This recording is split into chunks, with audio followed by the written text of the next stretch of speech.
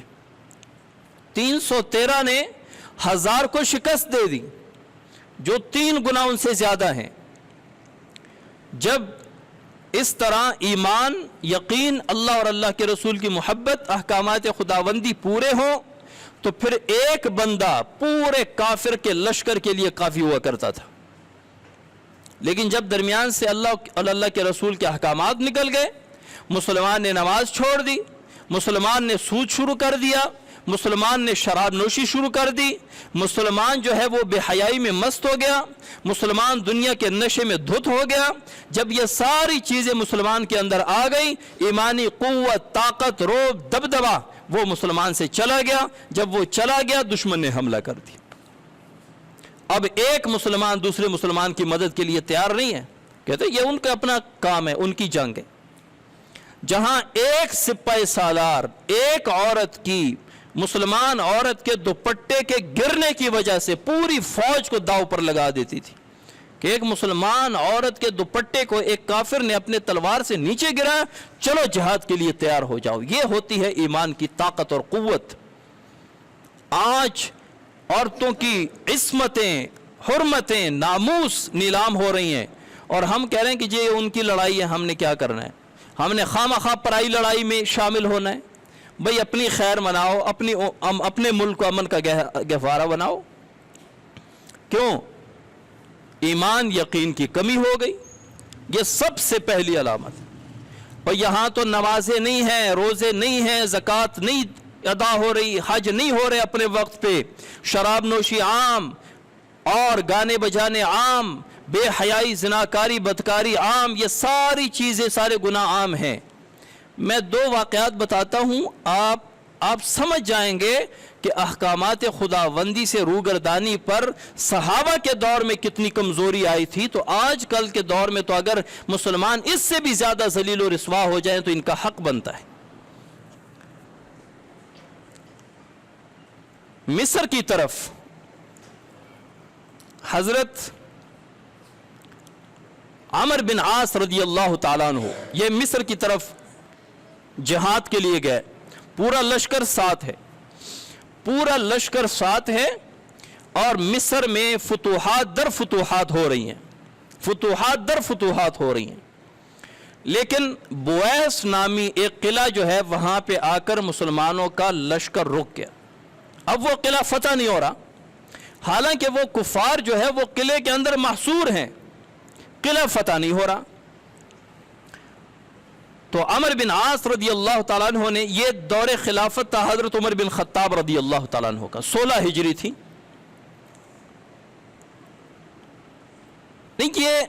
یہ واقعہ ہے فلسطین کا۔ حضرت عمر بن عاص رضی اللہ تعالیٰ عنہ جہاد کے لیے گئے، اور عیسائی وہ فلسطین میں بیت المقدس کے اندر محصور ہو گئے۔ اب وہ بیت المقدس کے اندر وہ لوگ جو تھے ان کو فتح نہیں، یہ صحابہ کو فتح نہیں حاصل ہو رہی تھی۔ تو حضرت عمر بن عاص رضی اللہ تعالیٰ عنہ نے حضرت عمر بن خطاب رضی اللہ تعالیٰ عنہ کو خط بھیجا کہ پتہ نہیں کیا معاملہ ہے، فتوحات در فتوحات ہو رہی تھی، فلسطین میں بیت المقدس اس میں عیسائی ہیں اور وہ فتح نہیں ہو رہا، تو انہوں نے ایک شرط رکھی.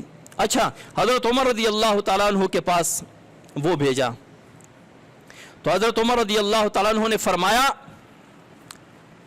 کہ ضرور بے ضرور، نہیں یہ واقعات 2-3 واقعات ہیں جو مکس اپ ہو رہے ہیں مجھ سے. اس میں جو فلسطین، جو بیت المقدس کے اندر عیسائی محصور تھے، انہوں نے یہ شرط رکھی کہ ہم تسلیم ہونے کے لیے تیار ہیں، ہم معاہدہ کریں گے، آپ سے صلح کریں گے، لیکن اس کے لیے ضروری ہے کہ حضرت عمر رضی اللہ تعالیٰ عنہ وہ ہمارے پاس آئیں، وہ ہمارے ساتھ معاہدہ کریں. تو حضرت اس صحابی نے، عمر بن عاص رضی اللہ تعالیٰ عنہ نے بھیجا حضرت عمر رضی اللہ تعالیٰ عنہ کے پاس کہ وہ لوگ یہ شرط رکھ رہے ہیں کہ عمر بن خطاب خود آئیں تو ہم ان کے ساتھ صلح کرنے کے لیے تیار ہیں، معاہدہ کرنے کے لیے تیار ہیں. تو حضرت عمر رضی اللہ تعالیٰ عنہ تیار ہو گئے. اب ایک اونٹ ہے، ایک حضرت عمر بن خطاب ہے، ایک غلام ہے یا خادم ہے. اب حضرت عمر رضی اللہ تعالیٰ عنہ نے فرمایا کہ ایسا کریں گے، کچھ راستہ میں اونٹ پر سوار ہوں گا، آپ ساتھ جائیں گے، کچھ راستہ آپ اونٹ پر سوار ہوں گے، میں جاؤں گا، اور کچھ راستہ ہم دونوں ایسے طے کریں گے کہ اونٹ پر ہم کوئی سوار نہیں ہوگا تاکہ اونٹ کو بھی تھوڑا سا وہ سکون ملے. تو اس طرح چلتے گئے. جب وہاں قریب پہنچے، حضرت عمر بن عاص رضی اللہ تعالیٰ عنہ جب ملے عمر بن خطاب رضی اللہ تعالیٰ عنہ سے، تو حضرت عمر بن خطاب کے کپڑوں میں پیوند لگے تھے، کہیں سے کپڑے پھٹے تھے اور وہ پیوند لگے تھے. تو حضرت عمر بن عاص نے عرض کیا، امیر المومنین، یہ جن سے آپ معاہدہ کرنے جا رہے ہیں یہ بڑے پیسے والے، دولت والے لوگ ہیں، یہ آپ کو دیکھ کر ان کی نظر میں آپ بہت گرے ہوئے لگیں گے، بہت کمزور لگیں گے، آپ یہ کپڑے نہ پہن کے جائیں. تو حضرت عمر بن خطاب رضی اللہ تعالیٰ عنہ نے فرمایا کہ کاش یہ بات آپ نہ کرتے. بالفاظ دیگر مجھے آپ سے اس بات کی توقع نہیں تھی، کیونکہ آپ کو رسول اللہ صلی اللہ علیہ وسلم نے اس امت کے امین کا لقب دیا ہے کہ عمر بن عاص اس امت کا امین ہے، امانت دار ہے. آپ یہ بات نہ کرتے. کیوں؟ حضرت عمر بن خطاب نے وجہ فرمائی کہ ہم ذلیل تھے، ہم پستی کا شکار تھے، اللہ تعالیٰ نے اسلام کے ذریعے ہمیں سربلندی عطا فرمائی. اللہ تعالیٰ نے ہمیں جو عزت دی ہے وہ اسلام کی بنیاد پہ ہے. کپڑے، سوٹ، پیسہ، دولت، اس بنیاد پہ ہمیں عزت نہیں ملی. تو ہم نے جہاں بھی دیکھنا ہے اسلام کو سامنے رکھنا ہے، دین اور ایمان کو سامنے رکھنا ہے، کپڑا، پیسہ، دولت اس کو سامنے نہیں رکھنا. اور اگر ہم وہ چیز چھوڑ دیں گے جس کی وجہ سے اللہ تعالیٰ نے ہمیں عزت دی ہے تو اللہ تعالیٰ ہمیں واپس ذلیل کر دیں گے. یہ اس وقت 16 ہجری میں حضرت عمر رضی اللہ تعالیٰ عنہ نے یہ بات فرما دی کہ مسلمان کو عزت اسلام کی وجہ سے ملا ہے، اگر وہ اسلام کو چھوڑ دے، اسلامی احکامات کو چھوڑ دے اور اسباب پر نظر جما لے تو اللہ تعالیٰ ان کو واپس ذلیل کر دے گا. یہ حضرت عمر رضی اللہ تعالیٰ عنہ کا قول ہے. اور ایک جگہ پہ حضرت عبیدہ بن جراح رضی اللہ تعالیٰ عنہ، ان کو بھیجا تھا مصر کی طرف. اب یہ واقعہ بیان کر رہا ہوں کہ آپ صلی اللہ علیہ وسلم اللہ اور اللہ کے رسول کے احکامات سے روگردانی کا کتنا نقصان ہوتا ہے مسلمانوں کو. عبیدہ بن جراح وہ مصر کی طرف گئے، فتوحات در فتوحات ہو رہی ہیں، ایک قلعے پہ آ کے وہ فتوحات نہیں ہو رہی. تو انہوں نے حضرت عمر رضی اللہ تعالیٰ عنہ کو قاصد بھیجا کہ حضرت عمر رضی اللہ تعالیٰ عنہ کہیں کہ یہ ایک قلعہ ہے جو فتح نہیں ہو رہا، کیا وجہ ہے؟ تو حضرت عمر رضی اللہ تعالیٰ عنہ نے 4 سپاہ سالار، 4 ایسے جنگجو، 4 ایسے لڑائی اور جہاد کے حربے کو جاننے والے 4 صحابہ کو ساتھ بھیجا اور ایک نصیحت فرمائی کہ آپ اپنے درمیان دیکھ لو کہیں حضور صلی اللہ علیہ وسلم کی کوئی سنت تو نہیں چھوڑ بیٹھے تم.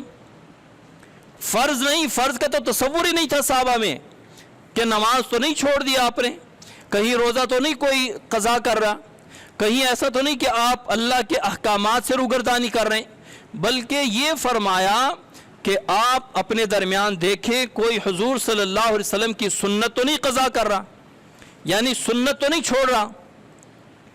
تو انہوں نے صحابہ کو اکٹھا کیا، مشورہ کیا، تو سب نے جنگ میں مصروفیت کی وجہ سے ہم سے مسواک کی سنت چھوٹ گئی ہے، مسواک کا وقت ہمیں نہیں ملتا۔ تو انہوں نے سب کو جمع کیا اور فرمایا سب بیٹھو اور مسواک شروع کر دو۔ سب نے جب مسواک شروع کر دی، قلعہ میں محصور کفار عیسائیوں نے جب ان کو دیکھا تو انہوں نے کہا کہ ہاں یہ تو ایک نیا حربہ ہمارے لیے تیار کر رہے ہیں، جنگ کے لیے، لڑائی کے لیے۔ تو انہوں نے وہیں پہ اپنی شکست تسلیم کر دی اور وہ قلعہ چھوڑ کے تسلیم ہو گئے۔ ایک سنت جو مجبوری کی وجہ سے رہ گئی ہے، تو صحابہ کو فتح حاصل نہیں ہو رہی تھی۔ یہاں پہ شراب، زنا، بدکاری، بے حیائی، سود عام ہے، اور کہتے کہ جی مسلمانوں کی دعائیں قبول نہیں ہوتی۔ پرسوں ایک بندے نے میسج کیا تھا، یہ جو دین مذہب بیزار طبقہ ہوتا ہے، ایتھیسٹ ہوتے ہیں یا بد مذہب ہوتے ہیں یا لا دین ہوتے ہیں، دہریہ ہوتے ہیں، یہ بہانہ تلاش کرتے ہیں کہ کہیں پہ بھی قرآن، سنت، علماء، مدارس، اسلام، ان پر کسی نہ کسی طرح کی تنقید کی جائے۔ تو ایک نے پرسوں لکھا تھا کہ فلسطین میں اتنا ظلم ہو رہا ہے، سارے پاکستان کے مولوی دعائیں مانگ رہے ہیں کہ ان ظالموں کو تباہ کر دے، فلسطین کے مظلوم مسلمانوں کے ان کو ظلم سے حفاظت عطا فرما، لیکن اس کے باوجود بھی ان کی دعائیں قبول نہیں ہو رہی۔ یہ ایک شوشہ چھوڑ دیتے ہیں علماء کو بدنام کرنے کے لیے، اعتراض کرنے کے لیے۔ تو کسی نے بڑا خوبصورت جواب دیا تھا کہ حضرت موسیٰ علیہ السلام کے زمانے میں قحط آیا، بارشیں بند، حیوانات مر رہے تھے، فصلیں تباہ ہو گئیں، لوگوں کے مرنے کے خطرے تھے۔ حضرت موسیٰ علیہ السلام دعا مانگ رہے ہیں کہ یا اللہ بارشیں برسا، یا اللہ قحط سالی کو دور فرما، یا اللہ فصل آباد فرما، یا اللہ جانوروں کو بچا۔ دعائیں قبول نہیں ہو رہی۔ وقت کے پیغمبر حضرت موسیٰ علیہ السلام کی دعائیں قبول نہیں ہو رہی، اور اللہ تعالیٰ وجہ فرما رہے ہیں کہ اے موسیٰ تیری قوم میں ایک بندہ ہے جو 40 سال سے گناہ کر رہا ہے، اس کی وجہ سے میں تیری دعا قبول نہیں کر رہا۔ ایک گناہگار کی وجہ سے وقت کے پیغمبر کی دعا قبول نہیں ہو رہی، اور یہاں پہ ہر بندہ شراب، زنا، بدکاری، کرپشن، سود میں مبتلا ہے، تو اس وقت کے مولوی کی دعا کیا قبول ہوگی؟ اسی لیے تو کہتے ہیں کہ اجتماعی توبہ کی ضرورت ہے، اجتماعی توبہ کی ضرورت ہے۔ حضرت عبداللہ بن مبارک، انہوں نے اپنی زندگی کو 3 حصوں میں تقسیم کیا تھا۔ 1 سال حج پہ جاتے، 1 سال جہاد پہ جاتے، اور 1 سال علم کے لیے وقف کرتے۔ اس طرح ان کی پوری زندگی گزر گئی۔ تو 1 سال جب جہاد کا سال تھا تو جہاد کے لیے گئے، تو اللہ تعالیٰ فتوحات عطا فرما رہے تھے، ایک قلعہ فتح نہیں ہو رہا تھا، بڑے غمزدہ، بڑے پریشان، 60,000 کا فوج لشکر، لیکن قلعہ فتح نہیں ہو رہا تھا۔ بڑے غمزدہ اور دکھی دل سے وہ سوئے۔ رات میں خواب میں رسول اللہ صلی اللہ علیہ وسلم کی زیارت ہوئی۔ آپ صلی اللہ علیہ وسلم نے فرمایا اے عبداللہ بن مبارک کیا پریشانی ہے، کیوں غمزدہ ہو؟ حضرت عبداللہ بن مبارک نے عرض کیا اللہ کے رسول یہ قلعہ فتح نہیں ہو رہا، اور کوئی وجہ سمجھ میں نہیں آ رہی، کوئی سبب سمجھ میں نہیں آ رہا۔ آپ صلی اللہ علیہ وسلم نے خواب میں ارشاد فرمایا کہ وضو بغیر مسواک کے نہ کیا کریں، ہر وضو مسواک کے ساتھ کیا کریں۔ تو جب اٹھے پورے لشکر کو حکم دیا کہ قریب نالی کے پاس جا کر سب وضو کریں اور سب مسواک لیں۔ تو سب نے جب ندی کے پاس بیٹھ کے 60,000 کی فوج اور ندی کے پاس بیٹھے مسواک کر رہے ہیں، ادھر قلعے سے کفار نے جب دیکھا تو وہ اپنے سرداروں کے پاس بھاگ کر آئے کہ یہ کیسی مخلوق ہیں، یہ تو دان تیز کر رہے ہیں کہ جب ہم ان کو شکست دیں گے، ان پر فتح حاصل کریں گے تو وہ ہمیں زندہ چبا کر کھا جائیں گے۔ ان سرداروں نے کہا کہ بس ٹھیک ہے، شکست تسلیم کر لو۔ ایک مسواک چھوڑنے کی وجہ سے قلعہ فتح نہیں ہو رہا، ایک سنت چھوڑنے کی وجہ سے قلعہ فتح نہیں ہو رہا، 2-3 واقعات ہیں، اور یہاں پہ فتح حاصل کرنا چاہتے ہیں، اور مجموعی طور پہ قوم گناہوں میں ڈوبی ہوئی ہے۔ مجموعی طور پہ. تو یہ پہلا سبب ہے مسلمانوں کی امت محمدیہ کی پستی کا اور زوال کا، کہ مسلمان کیوں زوال کا شکار ہیں، مسلمان کیوں مظلوم ہو گئے ہیں، امت محمدیہ کیوں پستی کی طرف جا رہے ہیں. سب سے پہلا سبب اللہ اور اللہ کے رسول صلی اللہ علیہ وسلم کے احکامات کو چھوڑ رہے ہیں، اور ہر وہ کام کر رہے ہیں جس سے اللہ اور اللہ کے رسول صلی اللہ علیہ وسلم نے منع فرمایا. اور پھر کہہ رہے ہیں کہ دعائیں قبول نہیں ہوتی، پھر کہہ رہے ہیں کہ مسلمان پستی کا شکار ہیں، ذلت کا شکار ہیں. حضرت ثوبان رضی اللہ تعالیٰ عنہ فرماتے ہیں کہ رسول اللہ صلی اللہ علیہ وسلم نے فرمایا کہ تمہارے اوپر یعنی مسلمانوں کے اوپر بہت جلد ایسا زمانہ آئے گا کہ کفار تمہارے اوپر ایسے ٹوٹ پڑیں گے جس طرح بھوکے کھانے کے کاسے اور برتن پر ٹوٹ پڑتے. صحابہ نے عرض کیا، اے اللہ کے رسول کیا ہم تعداد میں کم ہوں گے؟ آپ صلی اللہ علیہ وسلم نے فرمایا نہیں، تعداد میں تو تم بہت زیادہ ہوں گے، لیکن تمہاری حیثیت سمندر پانی کے اوپر وہ جھاگ کے برابر ہوگی جن میں کوئی طاقت قوت کوئی وزن نہیں ہوتا. اور صحابہ نے وجہ پوچھی، اے اللہ کے رسول وجہ کیا ہے؟ آپ صلی اللہ علیہ وسلم نے فرمایا اللہ تعالیٰ تمہارے دلوں میں وہن ڈال دے گا. ایک پوچھنے والے نے پوچھا، اے اللہ کے رسول وہن کیا چیز ہے؟ آپ صلی اللہ علیہ وسلم نے فرمایا حب الدنیا و کراہیت الموت. مسلمان کے دل میں دنیا، پیسہ، مال دولت کی محبت آ جائے گی اور موت سے نفرت آ جائے گی. جس کو دنیا سے محبت، موت سے نفرت ہو، وہ کبھی جنگ جہاد کے لیے نہیں جایا کرتا، وہ کبھی کسی مسلمان کی مدد کے لیے نہیں جایا کرتا، وہ کبھی کسی مسلمان مظلوم کی مدد کے لیے نہیں اٹھتا، کیونکہ اس کے دل میں دنیا کی محبت ہے. وہ کہتا ہے کہ اگر میں یہاں گیا مجھے نقصان ہو جائے گا، میرا مال دولت پیسہ لٹ جائے گا، میری جان چلی جائے گی، اور کہیں موت نہ آ جائے، موت کا خوف دل میں آ گیا. یہ دو بڑے اسباب، ایک اللہ کے احکامات کو چھوڑنا. میں نے دو واقعات بیان کر دیے جس میں صحابہ نے صرف مسواک نہیں کی، تابعین نے صرف مسواک نہیں کی، قلعہ فتح نہیں ہو رہا، اور یہاں گناہوں میں سر سے پاؤں تک ڈوبے ہوئے ہیں اور فتح حاصل کرنا چاہتے. تو اجتماعی توبہ کی ضرورت ہے. انشاءاللہ آگے دوسرے اسباب بھی بیان ہوں گے اگلے جمعوں میں کہ مزید کون سے اسباب ہیں. اب آپ کہیں گے کہ ہم اس میں کیا کر سکتے ہیں؟ ہم ملک میں سود کو کیسے ختم کر سکتے ہیں؟ ہم لوگوں کو شراب سے کیسے روک سکتے ہیں؟